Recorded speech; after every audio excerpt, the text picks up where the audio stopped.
Since 1969, the Pepperdine Graziadio Business School has built a foundation on developing value-centered leaders and advancing responsible business practice through education that is entrepreneurial in spirit, ethical in focus, and global in orientation.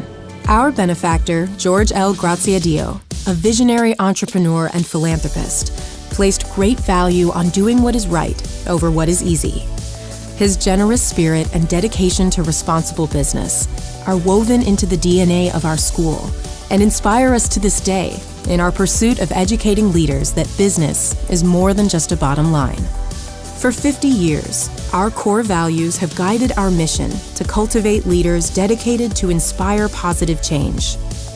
Pepperdine Graziadio students are empowered to lead with integrity, find courage with compassion, embrace their pioneering spirit, and take action today, not tomorrow, as they thrive in the new business environment. I still think of Graziadio as being a very young school, but in the pantheon of higher education, 50 certainly is not old. But at Pepperdine University, it still feels like a young place, a youthful place. We've been in operation for 50 years, and 50 years in which I think we all should take pride. Mr. Graziadio would say we can't rest on our laurels, and because we have accomplished a lot of very important things, there's so many other challenges, so many mountains to climb.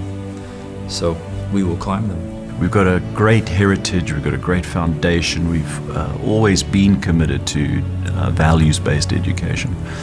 And there's an opportunity for us here to pivot into what is a rapidly changing environment around us with the Fourth Industrial Revolution and the changes that'll be so profound, frankly, on society, on business.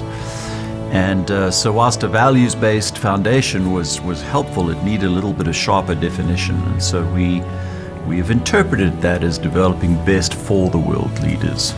Moral leadership is the finest kind of leadership.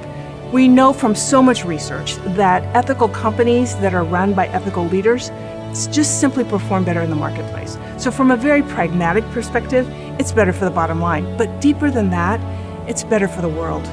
And we want to produce leaders that create ethical companies that are best for the world companies. Ethics and leadership, from my perspective as a researcher, those two things can never be decoupled.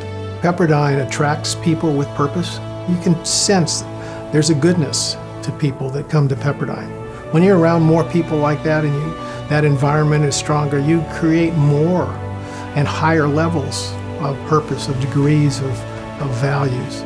We have a heritage and foundation of preparing lives for purpose, service, and leadership, and I think that's what excites me. Is this is us. This is the school at its best. We got a tremendous future happening right now. The age of information, this new machine age that's going to be happening with AI and everything else. It's like, man, it's so exciting. As we embark upon the fourth industrial revolution, we're going to need the human element elevated in how we approach what's next.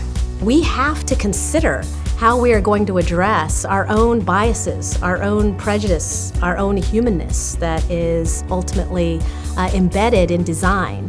The way that we do that is to bring as many voices as we possibly can around the table. From biometrics to machine learning to artificial intelligence tied to neural networks, we're getting ready to have an integration in every aspect of our world. The human cannot come out of this situation because AI can help us make informed decisions, but it cannot replace us. Ultimately, you need a moral compass if you are going to be transformative and creative in business, which is what we are called to do. In the research that I've been doing about what's the future hold and what's going to be needed for leaders, human skills are going to be at a premium going forward into the marketplace. We are swimming in an ocean of data, and we need people who have the capability to help us navigate that and who are able to provide a rudder and are able to inspire those around them to move in directions that are going to best serve civil society. Artificial intelligence, workforce automation, the skill sets that the World Economic Forum talk about, which relate to creativity, emotional intelligence, these are going to be the skills necessary for success in the smart machine age. And we need to be able to leverage some of those technologies, but also some of these softer skills to be a best for the world leader. We can't be afraid of change. We need to embrace change, and we need to understand where our skills and capabilities as professionals and graduates of Pepperdine can make a difference with the change that's here. My father would say, don't be afraid of the future, embrace it. Don't be afraid of the unknown, have confidence in yourself. Basically, know your stuff, know it well, know the challenges, and don't be timid. Too many people define themselves by what they're against or won't do. I think we define ourselves by what we can and will do.